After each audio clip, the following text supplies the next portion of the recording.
Bienvenue à tous, merci de nous rejoindre pour l'actualité sur RTI 1. 30 minutes d'information avec à la une l'ouverture ce jeudi du Forum mondial de Paris pour la paix. C'est la 4e édition. Le président Alassane Ouattara prend part aux travaux accentués cette année sur la gestion des biens communs mondiaux en mettant en avant de nouveaux principes d'action pour le monde post-Covid-19. La Fédération internationale pour la planification familiale projette l'ouverture prochaine de son bureau sous-régional en Côte d'Ivoire. La directrice régionale Afrique en a parlé avec le Premier ministre Patrick Achi, qu'il a reçu ce jeudi à la primature. Plus de 50 opérateurs nord-américains sont en prospection en terre ivoirienne. Ils sont à Abidjan dans le cadre du premier forum d'affaires et d'investissement Côte d'Ivoire-Amérique du Nord démarré aujourd'hui. Pour cette première journée, des engagements ont déjà été pris avec à la clé des contrats signés. Et puis le dossier de ce jeudi qui nous conduit au Sénégal, Saint-Louis est considéré comme l'une des villes africaines les plus exposées à la montée des océans. Face à ces problèmes présents dans plusieurs pays du continent, l'Afrique veut se faire entendre à la COP26 à Glasgow. Bonsoir à tous. Le Forum mondial pour la paix de Paris s'est ouvert aujourd'hui. Il réunit jusqu'à samedi prochain chefs d'État, représentants de la société civile et dirigeants d'entreprises du monde entier, dont le président Alassane Ouattara. Cette année, des questions de santé, de climat et de numérique sont au devant des échanges avec la relance post-Covid des économies. À Ouattara.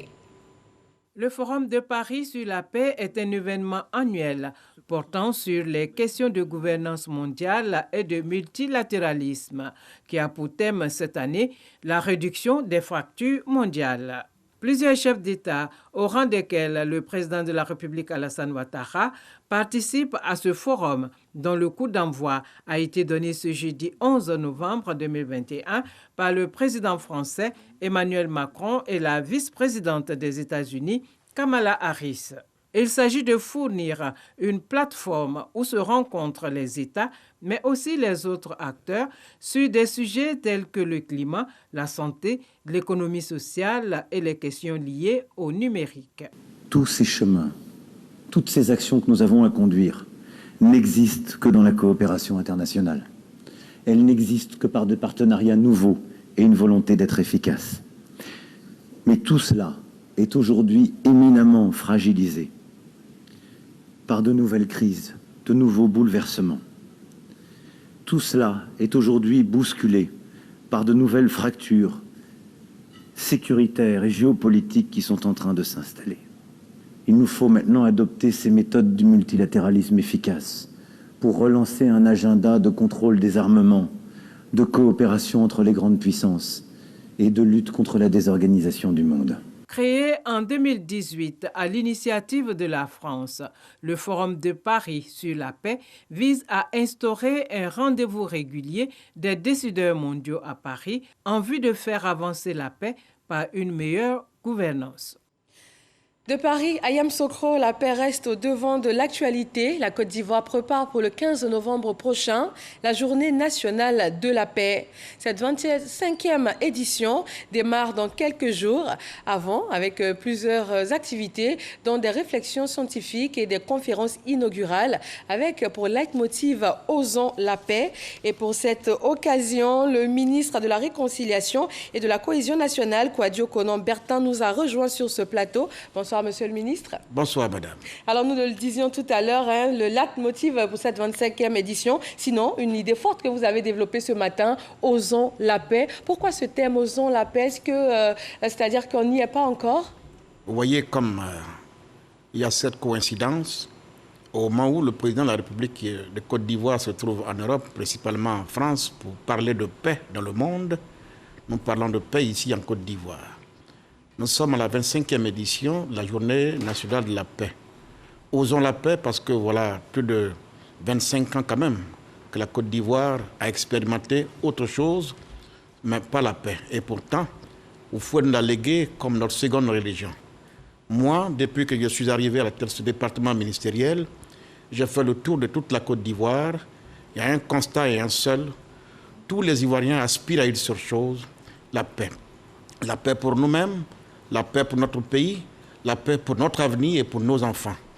Aujourd'hui, nous sommes partis à Yamoussoukro pour déjà, en prélude à cette journée de paix, ouvrir les hostilités avec un forum scientifique qui réunit beaucoup d'universitaires, beaucoup de cadres, pour qu'ensemble nous puissions faire ce déblayage et dégager les idées fortes qui vont inspirer notre action à la tête de ce département. Il y a donc une ferveur à Yamoussoukro. Ce n'est pas par hasard qu'on a choisi la ville de Yamoussoukro. C'est la terre natale du président Félix Houphouët-Boigny. Il a réuni sur ce sol de Yamoussoukro tous les symboles de paix. Sa résidence, la basilique, la mosquée de la paix de Yamoussoukro, la fondation Félix Houphouët-Boigny, tous ces symboles de paix-là, nous voulons donc les saisir justement pour passer des messages et parler au cœur de tous les Ivoiriens. D'abord, parler au cœur des hommes politiques en Côte d'Ivoire et parler au cœur de l'ensemble des Ivoiriens. C'est pour cela qu'avant le jour J, donc le lundi, le 15 novembre, nous avons donc, depuis ce matin, ouvert les hostilités avec le forum scientifique qui se poursuit. Demain, je suis venu spécialement pour parler aux Ivoiriens, mais demain, je retourne à Yamoussoukro pour participer, n'est-ce pas, à cette prière à la mosquée de la paix à Yamoussoukro. Déjà cette nuit, il y a une prière, les musulmans l'appellent la nuit du vendredi, une nuit sacrée. Il y a une prière dédiée au chef de l'État. Et le dimanche, nous faisons donc une grande messe à la basilique. Parce que nous estimons que ce rendez-vous-là, il faut d'abord le dédier au Seigneur. Dire merci à Dieu de nous avoir aidés à atteindre ce niveau. Depuis 11 mois que je suis à la tête de ce ministère, je me rends compte qu'il y a une accalmie. Il y a eu beaucoup de progrès. Le chef de l'État lui-même a inspiré tout le mouvement, tout le processus de la réconciliation. Il a posé des grands pas, tout le monde le sait, et ces pas-là méritent d'être mis à la lumière. Et le lundi, il va y avoir un grand meeting à la place Jean-Paul II pour mettre en lumière tous ces pas et demander au Seigneur. En même temps que lui disons merci de nous avoir aidés à atteindre ce niveau, disons encore merci à Dieu de nous aider à aller plus loin. Parce que nos enfants, demain, ont besoin que nous puissions leur léguer une Côte d'Ivoire paisible. Alors c'est là le programme de cette 25e journée de la paix. Mais déjà pour cette première journée de forum scientifique, qu'est-ce qui ressort déjà? Mais laissez-moi vous dire que le 15 novembre va être ponctué par un planting d'arbres. Le chef de l'État aurait voulu lui-même y participer. Donc nous allons déjà commencer à Yamoussoukro symboliquement par le planting d'arbres. Mais quand il reviendra, on va organiser une journée entière sur l'ensemble du territoire et inviter chaque Ivoirien, depuis nos enfants jusqu'aux grands dirigeants, que chaque Ivoirien plante un arbre pour la paix. Chaque fois que ces arbres vont fleurir, ces arbres vont s'enraciner dans le sol, nous considérons que dans l'esprit de chaque enfant, pour demain, pour chacun d'entre nous, on doit installer donc la paix. Le forum scientifique vient de démarrer. Nous reviendrons ici pour vous donner les conclusions. Mais je peux vous dire que ça a bien commencé ce matin avec une bonne conférence inaugurale du président Akawale qui a quand même édifié tous ceux qui étaient là comme public, le médiateur de la République également. Je crois que d'ici quelques jours, la fin, nous viendrons donner les conclusions de ce forum scientifique à l'ensemble des Ivoiriens. D'accord. Pour terminer, Monsieur le Ministre, tous ces événements se déroulent à Yamoussoukro pour le 15 novembre, qui est la journée de la paix. Ces Ivoiriens qui sont partout dans le pays, qu'est-ce qu'ils devraient faire concrètement pour se sentir dans cette dynamique de paix, pour spécifiquement ce jour 15 novembre, pour terminer? Le 15 novembre, sur l'ensemble du territoire, nous invitons tout le monde à aller dire merci à Dieu, pour faire des prières. Déjà le vendredi, pour ceux qui vont à la mosquée, le dimanche 14 et même le même lundi, on peut faire des messes dédiées au Seigneur, remercier le Seigneur parce que personne ne s'imaginait que la Côte d'Ivoire reviendrait à ce niveau aussi rapidement. Nous avons un passé douloureux qui n'est pas très loin de nous. Faisons en sorte qu'on ne revienne plus sur ce passé-là. Nous devons avancer. Dans ce jour-là, ce 15, il faut que les Ivoiriens manifestent leur joie de voir leur pays embrasser à nouveau la paix. Il faut qu'ils le manifestent. Il faut qu'ils se disent, nous sommes condamnés à aller de l'avant, on ne peut plus rien faire pour revenir en arrière. Sur l'ensemble du territoire, il faut qu'il y ait donc cette joie de retrouver la paix et bien dans notre si beau pays. Merci, Monsieur le ministre de la Réconciliation et de la Cohésion nationale, Kouadio Konan-Bertin. Merci d'être placé sur notre plateau. C'est bon. Direction la primature, la directrice régionale Afrique de la Fédération internationale pour la planification familiale a été reçue aujourd'hui par le Premier ministre Patrick Achi. Elle a présenté au chef du gouvernement la volonté de son institution d'ouvrir en terre ivoirienne son bureau sous-régional. Alexis Ouedraogo. La Fédération internationale pour la planification familiale veut ouvrir ses bureaux en Côte d'Ivoire. Mercredi, sa directrice régionale l'a indiqué à sa sortie d'audience avec le chef du gouvernement. L'objectif de notre visite en Côte d'Ivoire est de pouvoir ouvrir un bureau sous-régional en Côte d'Ivoire pour travailler en Afrique de l'Ouest et en Afrique centrale de manière beaucoup plus approfondie sur les droits des femmes, sur les violences faites aux femmes et sur le planning familial. Monsieur le Premier ministre nous a assuré de sa volonté de travailler avec nous et en toute humilité, il nous a indiqué qu'on pourrait travailler avec lui et toute son équipe pour avancer dans les domaines d'intervention qui sont les nôtres. La problématique de l'éducation sexuelle des populations reste à ce jour un sujet important engageant l'action de l'État. Un adolescent sur 4 aura des rapports sexuels avant l'âge de 15 ans en Côte d'Ivoire. Des rapports souvent multiples, sans utilisation systématique de préservatifs, induisant chez les jeunes filles des grossesses précoces. Le premier forum d'affaires et d'investissement Côte d'Ivoire-Amérique du Nord s'est ouvert ce matin. À la table des échanges, membres du gouvernement ivoirien, autorités américaines et canadiennes, avec un objectif commun, promouvoir les opportunités auprès d'opérateurs nord-américains et nouer des partenariats d'affaires. Ils seront orientés nécessairement vers des projets prioritaires identifiés dans le plan national de développement 2021-2025. Lancine Bakayeko. Ce premier forum d'affaires a pour objectif de présenter les opportunités d'investissement offertes par la Côte d'Ivoire aux entreprises nord-américaines, en particulier celles des États-Unis d'Amérique, du Canada et du Mexique. Il sera une plateforme permettant à tous les opérateurs économiques de se familiariser non seulement avec les projets prioritaires du PND, mais aussi avec les besoins des entrepreneurs ivoiriens. La cinquantaine d'entreprises qui a effectué le déplacement d'Abidjan a pu prendre connaissance des bonnes pratiques destinées à favoriser leur succès en Côte d'Ivoire, notamment dans les domaines à fort potentiel comme l'agriculture, l'eau potable ou le numérique. Nous sommes très fiers d'occuper une place majeure dans l'économie ivoirienne et d'être le plus grand investisseur dans le secteur minier. Bien que nous soyons un investisseur et un partenaire de taille, vous conviendrez qu'il y a lieu de faire beaucoup plus. Stabilité et transparence sont les maîtres mots. Au cours de ces rencontres d'échange, 2 protocoles d'accord ont été signés. Mais le portefeuille de contrats devrait s'accroître dans les mois à venir avec des projets structurants dans les secteurs aussi diversifiés que ceux de l'énergie, des petites et moyennes entreprises, de l'industrie, de l'infrastructure et même de l'environnement. Je vous invite à vous installer durablement chez nous pour mener librement vos activités. La Côte d'Ivoire vous attend pour construire avec chacun de vous un bail durable axé sur un partenariat profitable à toutes les parties.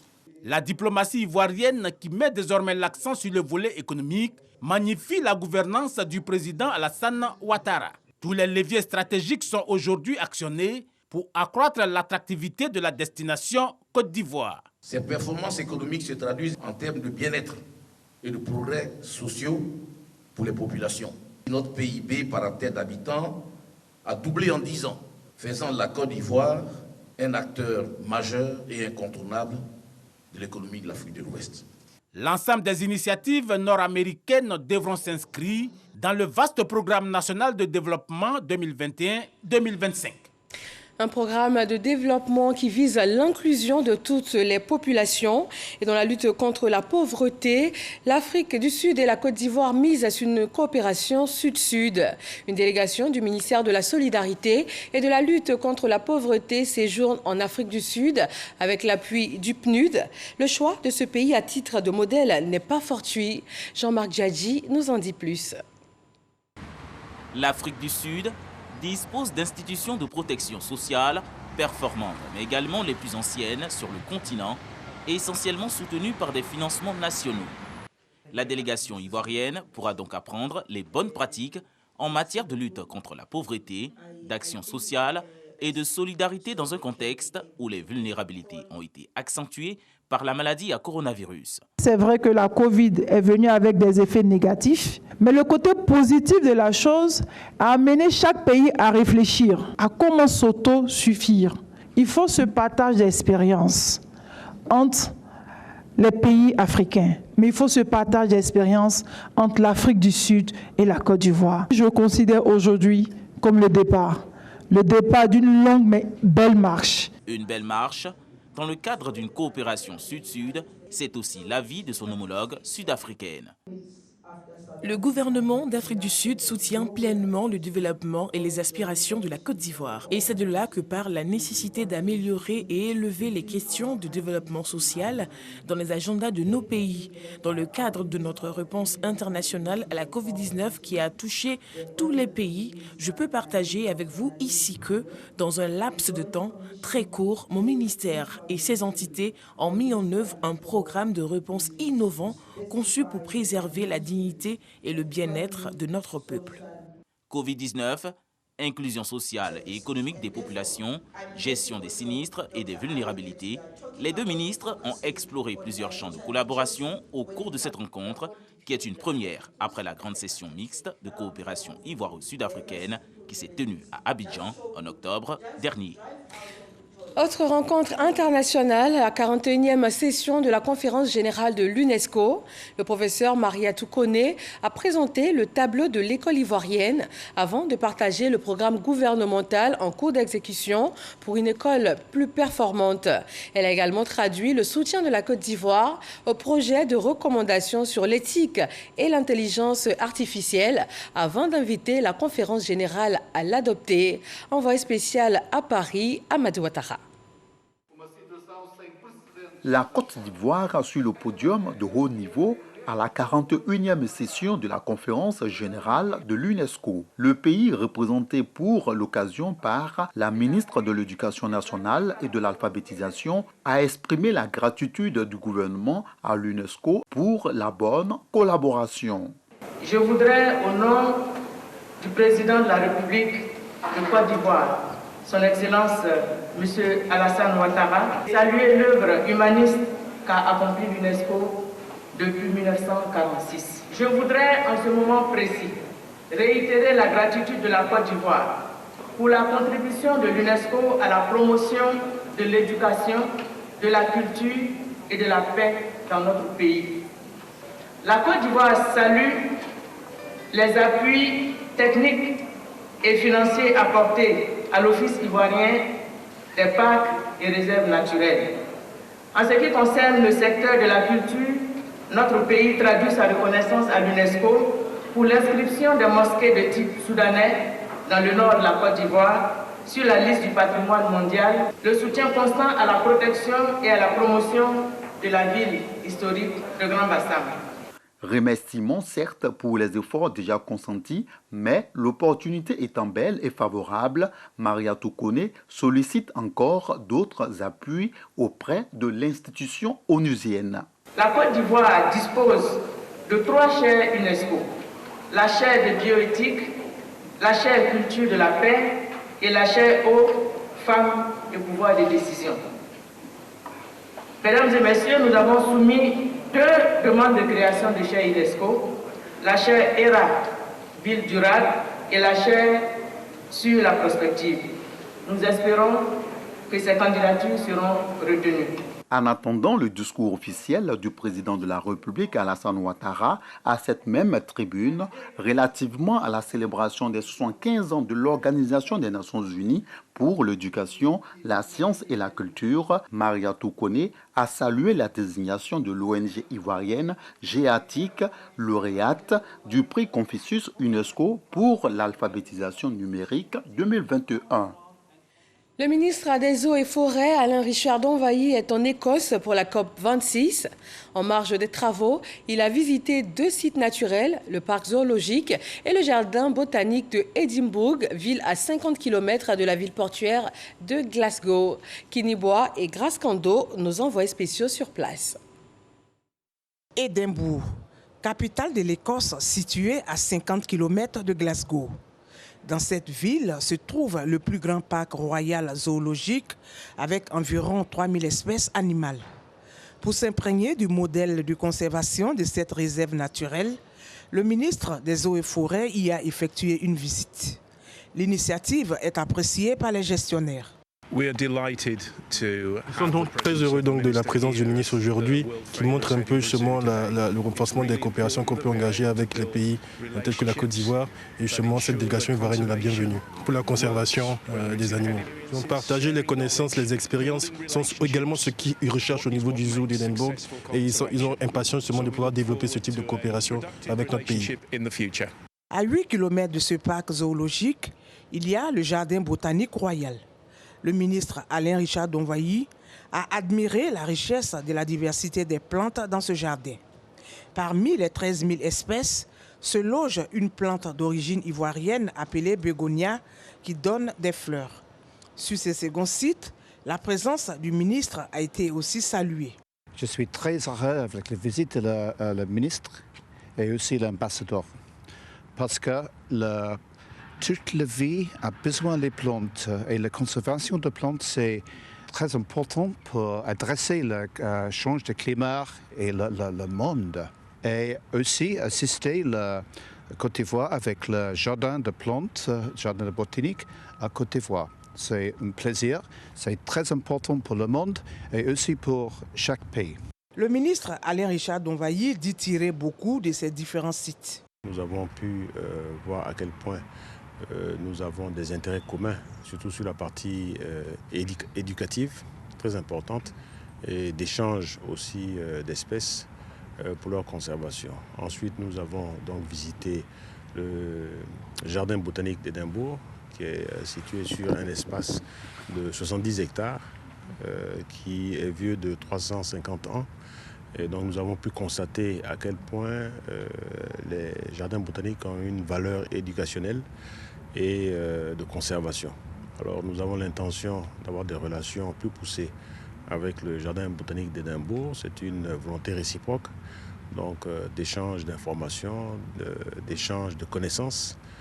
Nous pourrons envoyer des étudiants ici et nous spécialiser un peu plus dans ce que nous avons à faire dans les jardins botaniques. Pour matérialiser son passage dans ce jardin botanique d'Édimbourg et en vue d'une collaboration, le ministre Alain Richard Donvayi a participé à une séance de planting d'arbres, précisément le chêne, une espèce de feuillage qui a plus de 200 ans de vie. À Glasgow, où le monde entier est réuni pour lutter contre le réchauffement climatique, les pays africains veulent se faire entendre. Ils subissent de plein fouet la violence de ces changements. Dans les pays sahéliens, c'est la sécheresse.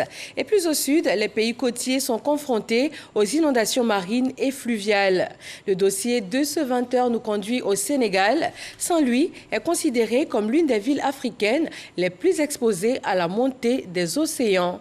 Alexis Ouedraogo.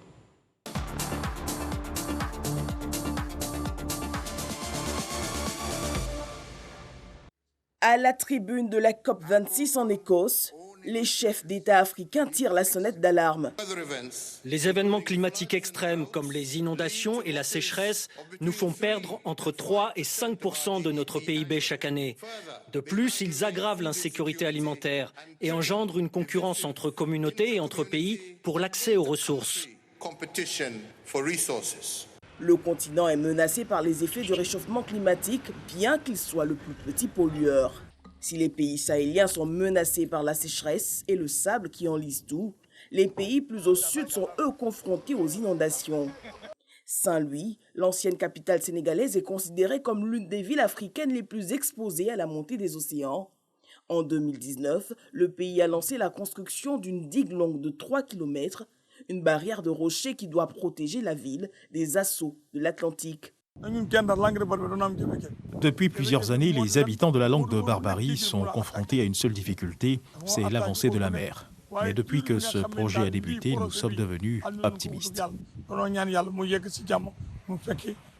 La langue de Barbarie, c'est ce cordon sableux de 25 km de long entre le fleuve le Sénégal et l'océan, un peu comme la presqu'île d'Assini en Côte d'Ivoire. Entre août et octobre, le quartier des pêcheurs est à la merci des vagues. Pire, avec le réchauffement climatique, le littoral est confronté à l'élévation du niveau de la mer, mais aussi à des inondations de plus en plus fréquentes. Gay et sa sœur Mariem vivent dans les débris de leur maison. Nous vivons un calvaire ici. Les bungalows dans lesquels nous sommes religieux sont extrêmement chauds et nous y vivons avec toute notre famille. Nous n'avons pas le choix. Ils sont 1500 à avoir été relogés dans ce camp à 12 km à l'intérieur des terres. Le projet est bon, par contre, je suis un peu pessimiste sur la technique qu'ils ont utilisée. Parce que quand la mer se déchaînait, elle faisait un trou beaucoup plus profond que ce qu'ils ont creusé pour enterrer les pierres. Je crains que tout s'affaisse quand la mer va avancer.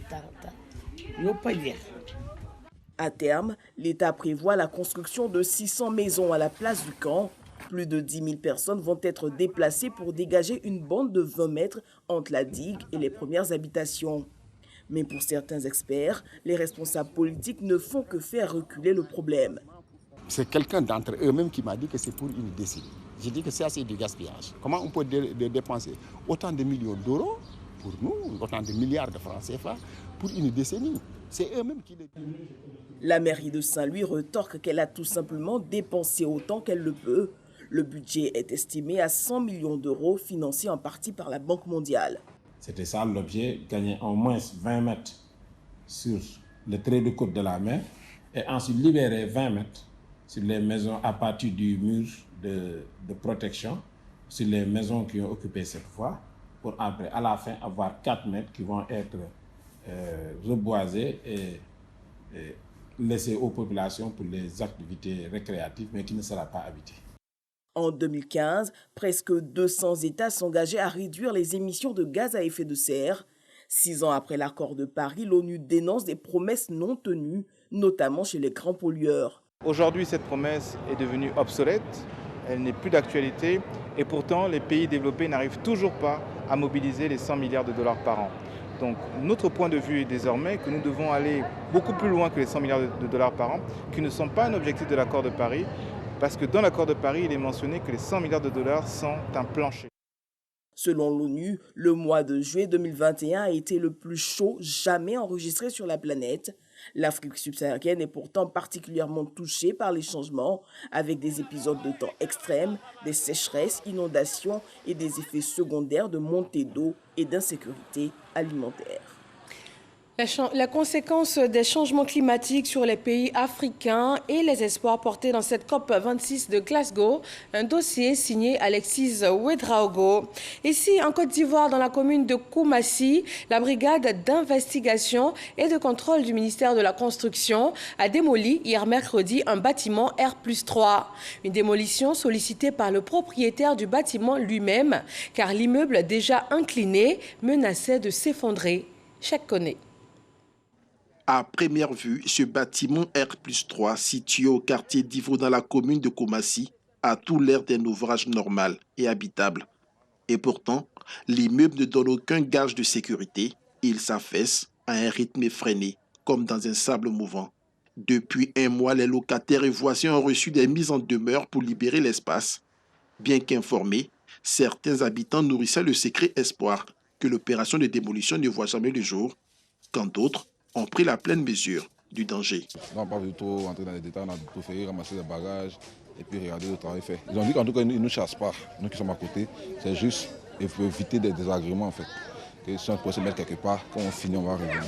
Le propriétaire, lui-même à l'origine de l'alerte sur son bâtiment, a sollicité les services du ministère de la Construction et de l'Urbanisme pour une démolition. Moi, je ne mets pas mon intérêt personnel au-dessus de la vie des citoyens. Malgré j'ai fait un investissement, pas moins de 120, quelque chose comme ça que moi j'ai investi dans ça, y compris et le terrain et la construction. Ce mercredi, c'est chose faite. Logiquement, c'est à la charge du propriétaire. Mais dans ce cas de figure, le propriétaire n'ayant pas de moyens à adresser des courriers à la primature et à la présidence, voilà, qui nous a été imputé.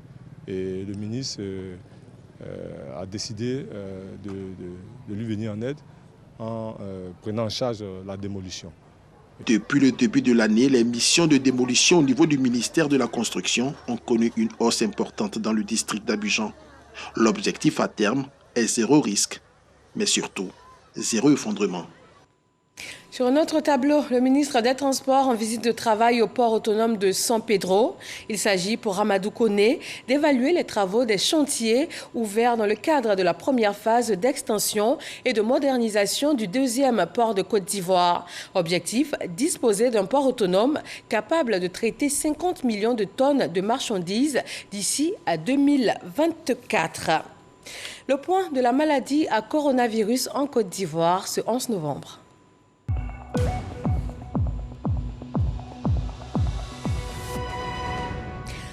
28 nouveaux cas de Covid-19 ont été recensés aujourd'hui. 24 personnes déclarées guéries et 0 décès. En tout, c'est un total d'échantillons de 1 114 331. Depuis le 1er mars, 3 694 009 doses de vaccins anti-Covid ont été administrées. Et pour poursuivre cette campagne de vaccination, le ministère de la Santé a réceptionné 674 634 doses de vaccins Pfizer supplémentaires, un don des États-Unis qui s'unissent dans le cadre de l'initiative COVAX, occasion d'inviter les populations à se faire vacciner. Godfrey Kambawa. C'est en fin de soirée de ce mercredi 10 novembre que les autorités en charge de la santé reçoivent les 674 634 doses du vaccin Pfizer, un don des États-Unis qui s'inscrit dans le cadre de l'initiative COVAX et soutenu par l'UNICEF. Ce don constitue un premier lot, il y aura un deuxième lot qui sera attendu bientôt. Nous, l'UNICEF, comme on l'a toujours fait, nous sommes aux côtés du gouvernement pour les appuyer dans toute la partie achat logistique et dans le cadre de COVAX. Le vaccin est l'un des moyens de prévention contre ce virus et les populations sont invitées une fois encore à se faire librement vacciner. Les vaccins sont là, les centres de vaccination sont ouverts partout dans le pays, donc nous encourageons les Ivoiriens à aller se faire vacciner. Vacciner, c'est important, on se protège soi-même et on protège aussi les autres qui sont autour de nous. À la date du 9 novembre, plus de 3 500 000 doses de vaccins ont été administrées. À Sandrégué, dans le département de Mbengue, le député-maire a procédé à la remise officielle d'un centre de santé intégré à la direction départementale de la santé et de l'hygiène publique. Ami Sissoko. Sandrégué, localité située à 12 km de Mbengue au nord de la Côte d'Ivoire. Liesse populaire. Ce village reçoit officiellement les clés de son centre de santé intégré, à savoir une maternité et une infirmerie des mains du député-maire de Mbengue, Ali Kader Koulibaly. Pour exercer dans de bonnes conditions, une villa est même mise à la disposition du personnel de santé. Des dons du Conseil régional du Poro au profit des populations. Pour ces déplacements, l'infirmier reçoit une moto de la part du député-maire Ali Kader Koulibaly, un geste fort apprécié par ce dernier. Ça me va droit au cœur de venir servir le dispensaire rural de Sandrégué, y compris les localités environnantes. L'équipement, en tout cas, pour le moment, ça va. Le député-maire de Mbengue a profité de cette lucarne pour exhorter la population bénéficiaire à fréquenter ce centre de santé intégré.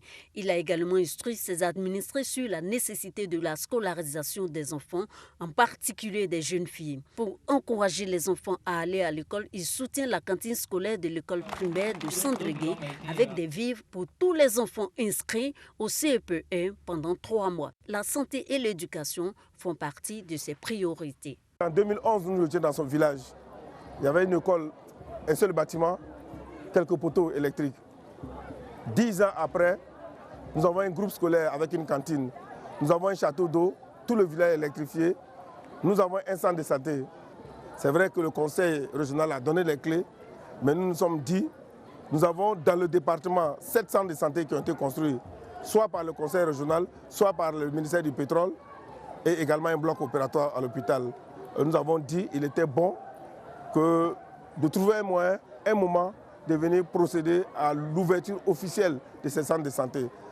L'opération de recensement général de la population et de l'habitat en cours a été aussi largement évoquée par Ali Kader Koulibaly. Il exhorte les populations de sa circonscription à y prendre une part active. Le tribunal militaire d'Abidjan a condamné 2 gendarmes de la brigade de Yopougon à 1 an de prison ferme et 50 000 francs CFA d'amende. Ces 2 gendarmes étaient poursuivis pour extorsion de fonds, vol de numéraire et violation de consignes. Ahmed Traoré et Abou Sanogo. Reconnus coupables d'extorsion de fonds, de violation de consignes et de vol de numéraire, 2 éléments de la gendarmerie nationale en service à la brigade de Yopougon ont été condamnés par le tribunal militaire d'Abidjan à 12 mois d'emprisonnement ferme et à 50 000 francs d'amende. La justice militaire a été saisie par le sieur Bakayoko Brahima, qui a selon lui perdu la somme de 700 000 francs CFA se trouvant dans son véhicule, ce pendant qu'il était en garde à vue à la brigade de gendarmerie de la commune de Yopougon. Les faits se sont déroulés en 2020. En outre, les mises en cause auraient exercé une forte pression sur son épouse pour qu'elle débourse la somme de 50 000 francs CFA afin qu'il recouvre la liberté. Le secteur des arts et de la culture constitue un secteur potentiellement rentable. Les artistes sont des entrepreneurs qui s'ignorent. Comment donc leur inculquer les valeurs et règles entrepreneuriales? Artistes, développez votre potentiel d'entrepreneur. C'est le sujet au cœur de la 4e édition de la caravane de l'entrepreneur initiée par la Fondation Keidan.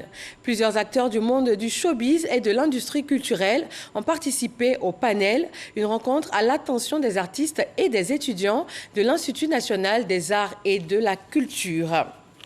Un communiqué du ministère de la Solidarité et de la lutte contre la pauvreté qui informe les populations que dans le cadre du plan de riposte contre la pandémie à Covid-19, un fonds dénommé Fonds spécial de solidarité et de soutien d'urgence humanitaire Covid-19 destiné aux ménages vulnérables, aux travailleurs mis en chômage technique et aux familles endeuillées par la Covid-19 a été institué par ordonnance le 15 avril 2020. Le ministère tient à préciser que les opérations d'enrôlement pilotées par les comités régionaux présidés par les préfets sont totalement gratuits. Aucun frais n'est exigé aux bénéficiaires à l'inscription. Aucune ponction ne doit être faite lors du transfert monétaire. Le ministère de la Solidarité et de la lutte contre la pauvreté met en garde tout contrevenant à cette disposition et s'autorise à des poursuites judiciaires à leur encontre. Fait à Abidjan le 11 novembre 2021, signé par délégation la directrice de cabinet. Et c'est la fin donc de ce journal. Merci à tous de nous avoir suivis. Très bonne fin de soirée sur RTI 1.